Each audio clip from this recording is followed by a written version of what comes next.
Astronomie, astrophysique, cosmologie, astroparticules. Ça se passe là-haut, par Eric Simon. De nombreuses paires de galaxies en train de finir de fusionner ont été observées par une équipe d'astronomes.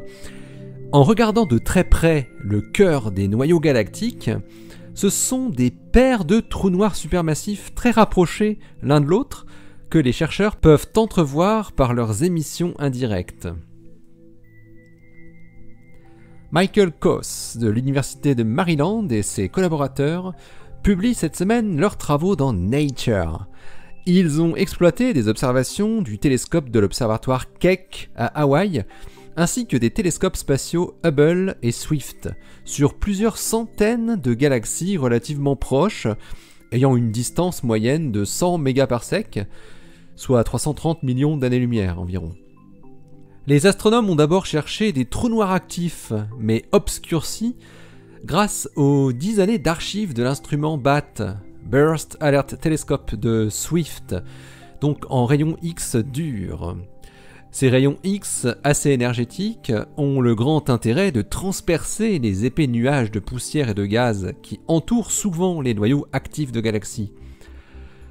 Ils ont ensuite creusé les archives de Hubble correspondant aux galaxies en train de fusionner qu'ils avaient trouvées en rayons X, puis ils ont cherché celles qu'ils n'avaient pas trouvées dans les archives de Hubble, avec cette fois-ci le télescope Keck dans le proche infrarouge. De nombreuses galaxies de leur échantillon, 481 en tout, sont très similaires en taille à notre galaxie ou à la galaxie d'Andromède. Les chercheurs obtiennent des images avec une très bonne résolution qui montrent très clairement un double noyau dans ces galaxies qui sont en train de finir de fusionner pour ne former plus qu'une seule galaxie. Mais il n'y a pas que des étoiles et du gaz dans ces images. Il y a aussi des signes distinctifs de la présence de trous noirs supermassifs. Et ces derniers se trouvent le plus souvent à grande proximité l'un de l'autre. Koss et ses collaborateurs trouvent que 17% des galaxies de leur échantillon possèdent un tel couple de trous noirs supermassifs dans leur centre, en train de spiraler l'un vers l'autre. Ce nombre de couples de trous noirs supermassifs a surpris les chercheurs qui s'attendaient plutôt à en trouver moins, car la plupart des simulations de fusion de galaxies indiquent que la phase de coalescence des deux trous noirs supermassifs est assez rapide, moins de 50 millions d'années.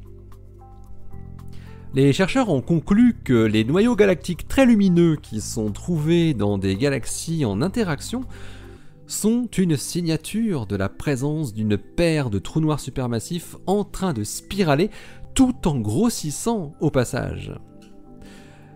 Ce n'est pas si simple de trouver des noyaux galactiques aussi rapprochés à la toute fin de la phase de fusion galactique. La plupart des observations antérieures de fusion de galaxies concernaient des phases plus précoces de la coalescence des deux trous noirs galactiques, pour des galaxies situées 10 fois plus loin et plus tôt. Dans la phase plus tardive, où les galaxies matures ont quasi fini de fusionner, celles-ci sont pleines de gaz et de poussière qui ont pour effet d'obscurcir les rayonnements des noyaux activés par les trous noirs. Les simulations de fusion de galaxies montrent bien comment les deux trous noirs qui entrent en interaction dans la dernière phase grossissent fortement en accaparant du gaz au cours de leur danse macabre. Et c'est bien ce que constatent les astronomes. En fait, juste avant de fusionner pour former un unique trou noir encore plus massif, les deux trous noirs supermassifs grossissent de plus en plus vite en absorbant toute la matière facilement à leur disposition par les flux de matière induits par la fusion des deux galaxies.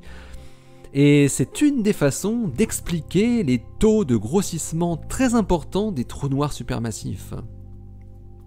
Il ne s'agirait pas que de l'addition des deux masses des trous noirs moins l'énergie gravitationnelle émise en ondes gravitationnelles, mais aussi d'un gain de masse individuelle acquise juste avant la coalescence, qui est elle-même induite par la fusion des deux galaxies. Malheureusement, les chercheurs estiment que les cœurs de nombreuses galaxies pourtant proches ne peuvent pas être résolus par Hubble. Mais le futur télescope Webb, prévu en 2021, soyons optimistes, devrait en trouver à foison grâce à son excellente sensibilité en infrarouge et sa meilleure résolution angulaire. Et il les trouvera à la fois dans l'univers jeune, où les fusions sont plus fréquentes, et dans les galaxies proches, ce qui permettra d'en mesurer certaines caractéristiques physiques. Allez, d'ici la prochaine, portez-vous bien, restez bien les yeux vers le ciel et les pieds sur terre. Salut!